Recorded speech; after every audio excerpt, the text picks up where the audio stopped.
పడక మూసిన మాటలారా లాగుతుంటే మీకు సమ్మం ఉందంటారు మీకా ఇప్పుడు ఎవడు కాపాడతాడు మిమ్మల్ని ఏరా ఎరుపుకు నా మాట అనుకుంటున్నారు కదా మీరా చెప్పండిలే నిజం చెప్పండి ఊరబయ్య ఇదేమన్నా పద్ధతిగా ఉందంటరా వయసులో పెద్దోళ్ళు మమ్మల్ని వాటిని లాక్కొస్తే ఏమన్నా బాగుందంటరా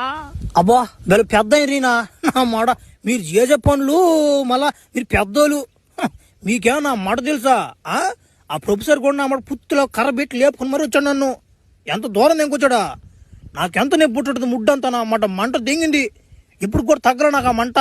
నా మాట ఏ మాత్రం నవ్వు వస్తుంది రాక రెండు మెరుపులు నా మీద పడ్డం ఏందని చిన్న నువ్వు కాదు ఇదా ఒరే నాయన నువ్వు కట్లిప్పురా నాయన తలకిందులుగా ఉండలేకపోతున్నావు ఆ బెలకాయలు పైన పడిపోతున్నాయి నీళ్ళు పడిపోతున్నాయా లేపరా నువ్వా ఒరే చిన్న బెలకాయంట నా మాట ఆ ముసులు అటకాయలకి ఏమైనా పర్లేదులే కానివాయా ఇప్పుడు ఇండి అయ్యి ఉండి ఇప్పుడు ఏం సాధిస్తాను మీరా నా మాట మీ నలుగురు లాగలేక నా మాట దొడ్డుకు వస్తున్నట్టు ముక్కి నమ్మ నేను దొడ్డికి పోస్తా కానీ ఈ లోపల నా మాట నన్ను భూగ్రహాన్ని పంపించే మార్గం ఎత్తుకోండి లేకుంటే నా మాట ఒక్కోడు పిత్రుడు నరాలు సాగతిస్తాను నా మాట